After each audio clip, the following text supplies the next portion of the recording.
Hello again, everybody. Nice to be here and nice to see some visitors too. And it's great that you can feel happy amongst us this morning. A few weeks ago, I preached on the Genesis flood and the impact that had on our civilization, but more upon the future of the world, the judgment that God brought down because of human sin. And this passage follows on pretty well from the flood. And it really asks the question, how would you like a completely fresh start in life? Wouldn't that be fun? A completely clean slate. Nobody knows your past. You start fresh, and that's it, and forward you go. Well, that is exactly what happened at the end of the Genesis flood. The waters subsided, and out from the ark came 8 people, a father and his wife, and 3 young families. And that was all left of the human race. Everybody else had died.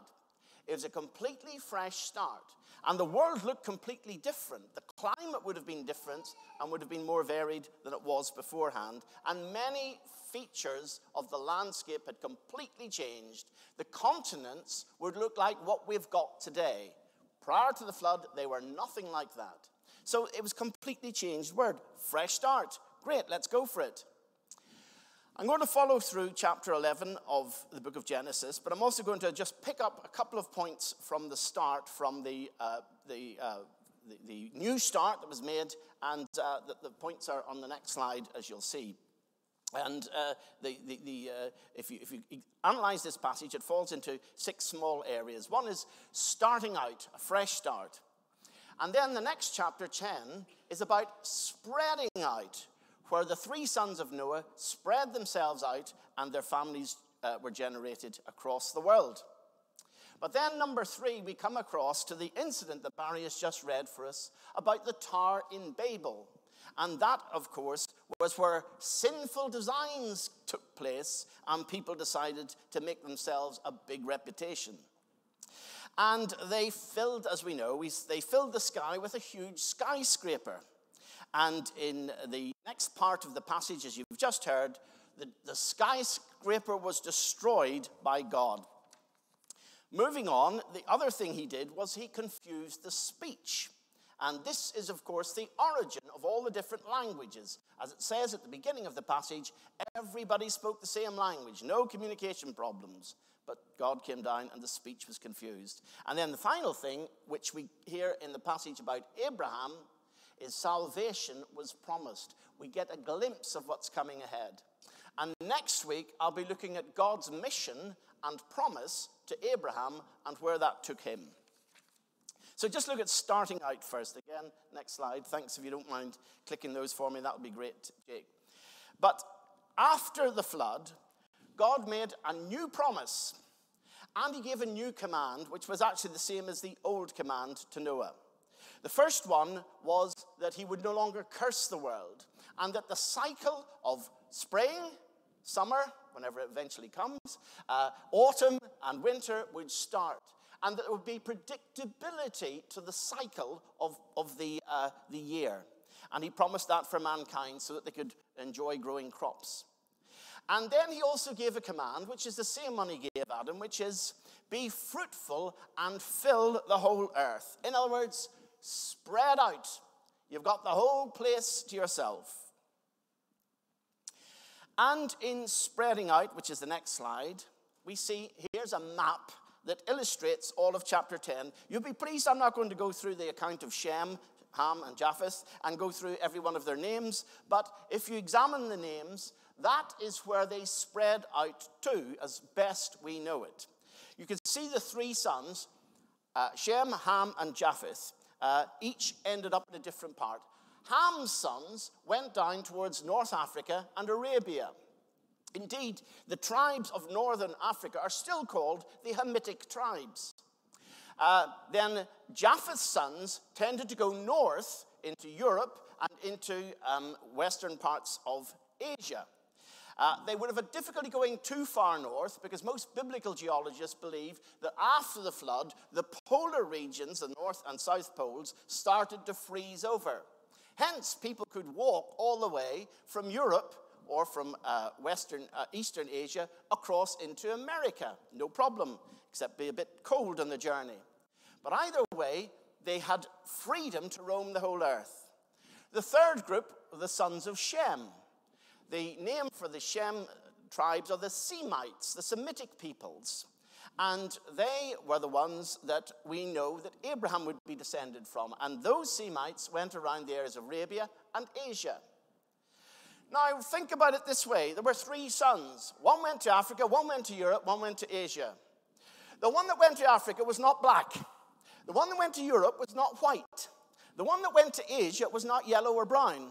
They were probably all rather darkish brown. They're probably all the same color, but in their genes, they had the potential to adapt to the different environments they went to, and they stayed in their groups as they moved out, and they would find over time their bodies would adapt to that, and changes would take place. Hence, all the different colors that we have in this room and that are across the world were from three people, but actually one man, Noah. We're all descended from Noah. You don't need to go back to Adam because everybody else from him was dead. So we have a common ancestor. We are all brothers and sisters. Let us never forget that. God made us one.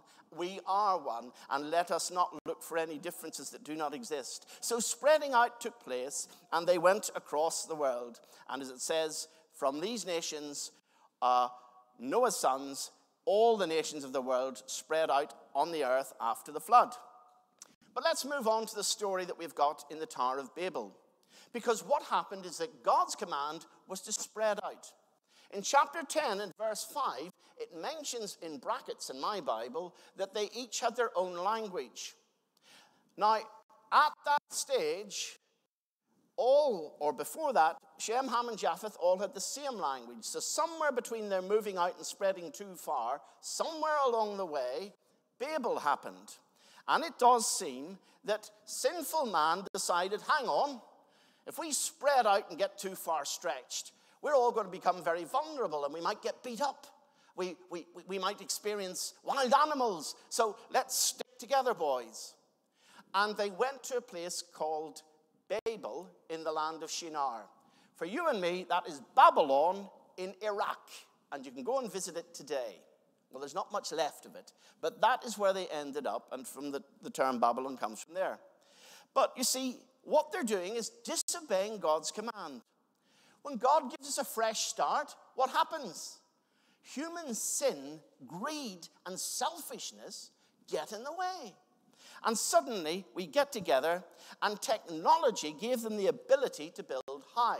Instead of spending hours and months carving a piece of stone and putting it on top of the next one, they discovered how to make bricks. Massive breakthrough in technology. Lego invented 5000 BC.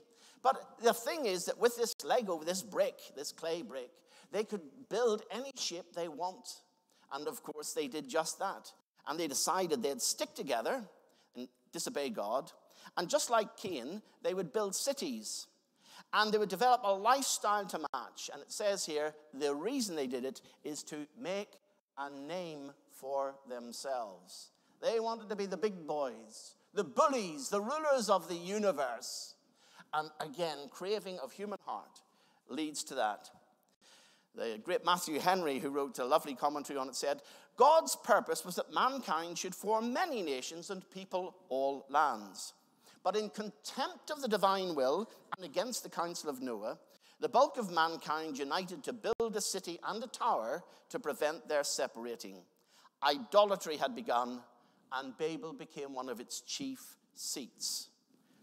When I was at Queen's University in the early 1970s, I was introduced to a lecturer called Gordon Wenham, youngish chap, and very bright by the looks of it. He's now professor of theology at Gloucester University. And he wrote a lovely commentary on this, and he describes it as such. The new start given to the human race had already been jeopardized by Noah's drunkenness and Ham's indiscretion. Now, Genesis deals with the whole problem of the effects of the curse explicitly. Human sinfulness now burst all limits as man tried to trespass on God's realm by building a skyscraper. Why build a skyscraper? As it explains in this passage, Genesis 11, they were trying to build, now I think they call this a ziggurat. They were trying to, you've probably made it in Lego yourselves, by the way, all these little bricks together, it's fascinating. They tried to build this ziggurat that allowed them to get higher and higher and higher up to heaven. In other words, they were going to impose their own human view of the world on heaven. They did not accept that God above heaven had other ideas and a command that they should obey. And idolatry and worship of themselves, and then they invented their own little gods, started to happen.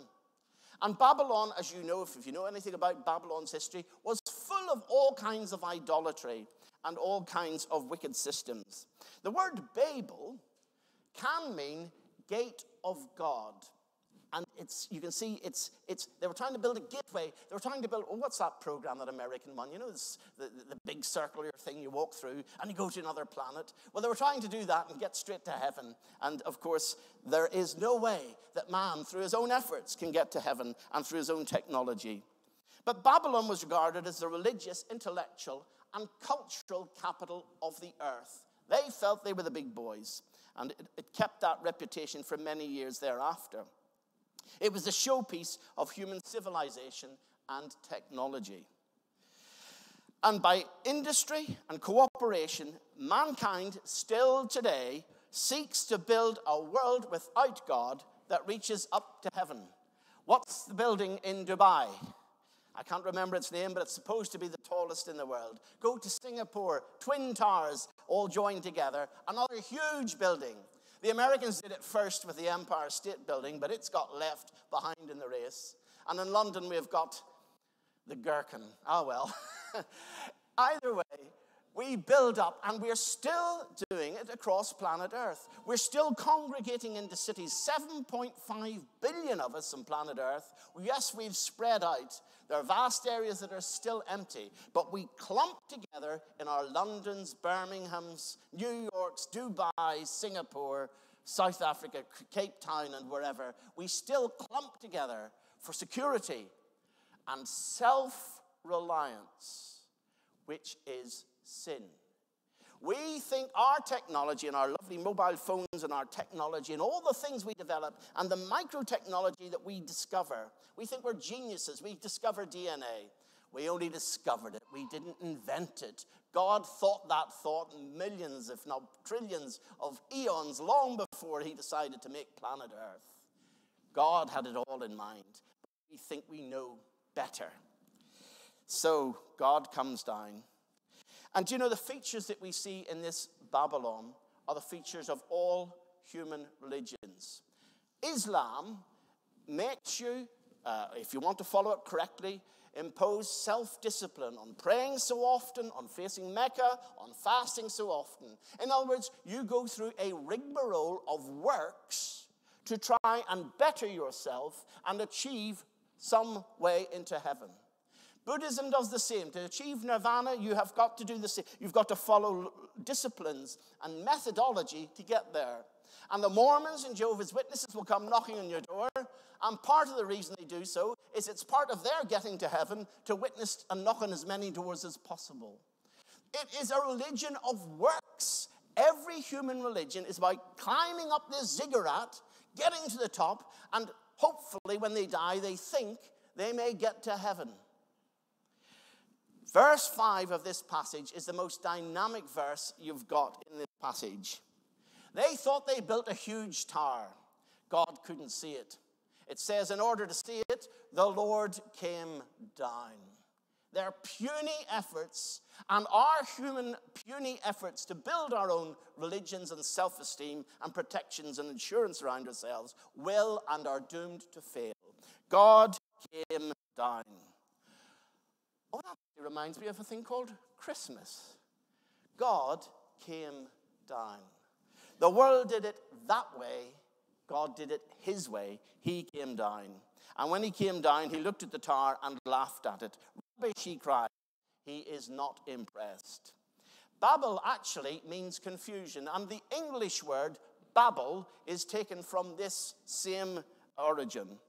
Human wisdom is folly compared to God's omnipotence and power. We try to build up, God came down. Do you know, there were times in our history here in Britain when we thought humankind was getting better.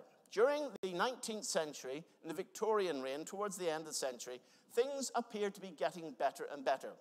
We had an empire on which the sun never set. We ruled the world. We were the richest empire in the world. We had the largest navy in the world. We had the largest army in the world. We were the biggest and the best. And as we got into the beginning of the 20th century, Victoria died the first year of it, people felt it was a marvelous, wonderful world that we could control and conquer, that mankind was getting better. Missionary work accompanied many of those enterprises, and we all thought we were getting better. And an ideology which, I'll use the technical term, called postmillennialism came by, that Jesus would return. Once mankind had got to a certain level of betterment, then he would return. 1914 and the First World War brought us all down with a big bump. Suddenly we realized human nature hasn't changed. Whatever dressing and technology you place around us, the human heart is still there. And the problem of the human heart is the human heart. It's sinfulness, it's wickedness, going its own way. All we like sheep have gone astray. Each has turned to his own way. And we still falsely believe that. It took the Second World War and the wickedness of that and the destruction to bring us to our senses and realize that humankind is wicked beyond all measure. Every one of us has sinned, and we need God to come down and deal with our sin problem, because we ain't good enough to get up to him and ask to do it better. So God cancels the project. Next slide. The skyscraper was destroyed. That's Babylon today, by the way. The skyscraper was, of course, destroyed. God did three things, and you'll find them in verse 8 of chapter 11 of Genesis. Firstly, he scattered them, which kind of defeated the purpose of what they were up to. Second, he canceled their building project. I think that's the polite way to put it. Thirdly, he confused their language, and hence the origin of the term Babel. In the book of Isaiah, while Babylon, the later Babylon, was at the height of its empire, Isaiah prophesied this: Babylon has fallen, has fallen. All the images of its gods lie shattered on the ground. Now, when you get to the book of Revelation, that is also quoted. And it indicates to us that just as Babylon and all its imagery and idolatry and its selfishness and its technology was brought low by God, in chapter 18 of the book of Revelation, the angel comes down and says, Babylon is fallen, is fallen. He's not referring to that city, because it's gone. He's referring to Amesbury, Salisbury, London, Bangkok, wherever. God is going to take the human civilization of this world and those who continue to reject him, and he's going to smash them just as he smashed Babylon and Babel. And one day he's coming to do just that. We need to be on our guard and aware that we are not part of that Babylon. We are in the world, but we are not of this world. This world is not my home. I'm just a passing through. My treasures are laid up somewhere beyond the blue. My Savior beckons me from heaven's open door, and I can't feel at home in this world anymore. If you're feeling comfortable and at home, then you are in the wrong world, because the passport you got is the one of heaven, not anywhere else. And that is where our true home is, and we truly belong. Well, let's hurry along and just finish this off, because here we know that the speech was confused, and that's the next slide, the origin of our languages. And indeed, this slide attempts to show what's called the tree of languages, where different languages from India and European civilizations and so on fit together. And it's true that, some of these are quite close. You can see English over on the right. Chinese is the world's largest, is spoken by the largest number of people in the world, but English is understood by most people in the world. It's a second language to so many. But neither is overcoming the communication gap. Interesting, all the Slav languages, I learned this when I went out to Bosnia, that all the Slav languages are very similar. So that anyone who's grown up in, I don't know, Croatia or in Bulgaria or somewhere like that, actually, when Vladimir Putin opens his mouth, they get the gist of what he's saying. And so you do have commonality, but yet you've got distinct differences within each language, so much that confusion in communication happens. God struck them down by introducing the language barrier, and languages were introduced. What did that do? It meant that human tribes became isolated from one another. They couldn't communicate to the tribe over the hill because the language was different. And so everything became splintered, and they then developed their own little gods and idols around their little language, and hence the myriad of different idolatrous practices across the world.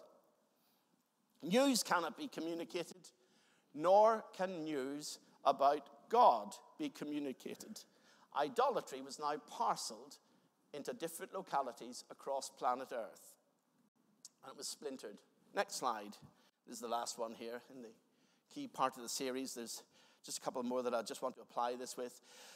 In the last few verses, though, salvation is promised. What you've got here is the family tree of a chap called Terah.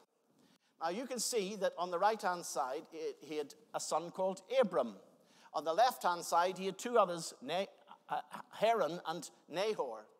And they married the girls. You can see them in red, and you can see the descendants. From Abraham came Isaac, and from Isaac came Jacob. From Jacob came Judah. From Judah came King David. From King David came another anointed Messiah, Jesus. God has a way. He's setting up a plan. Because God, still in this myriad of nations across the world, sought people who loved him. And he pulled them out to be his own. He pulled Abraham out. From Abraham's sons, he pulled out Isaac, Jacob, and so on. We'll be looking at that next week. The key factor is this. God is always pulling out believers for himself. We call it the church nowadays. But in those days, they were Hebrews and they spoke Hebrew. And the only truth about God on planet Earth for 2,000 years was in the Hebrew people. Nobody else. God closed the door for salvation except through those who were Abraham's descendants. That is quite a challenge. And that is something that really makes us think, because he kept a hold of this people, put them through the washing machine many times, and eventually out came Jesus, the Messiah, the Christ. And after Jesus ascended into heaven, and we'll remember this 20th of May, Pentecost happened. Next slide. What happened at Pentecost? God gave his Holy Spirit to the descendants of Abraham. Nobody else, just the descendants of Abraham got it on Pentecost. Those 12, or actually 120, shared it with a city full of Jews, thousands of them, tens of thousands of them, who came from, funny enough, all the nations which Ham, Shem, and Japheth had started to populate. And what happened? The apostles opened their mouths, and in the language of each of those nations shared the gospel of Jesus Christ. And 3,000 people came forward to the appeal on that one day. God reversed Babel.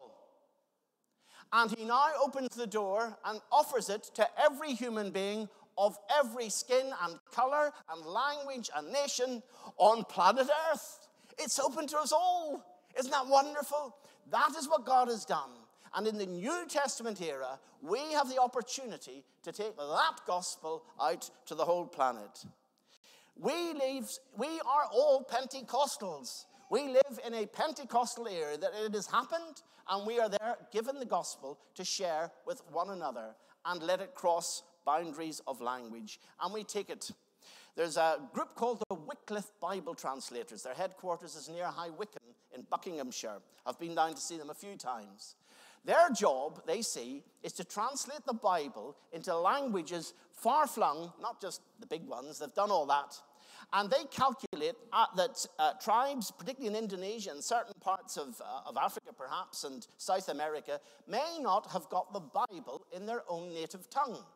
They wrote a book in 1970 called 2,000 Tongues to Go.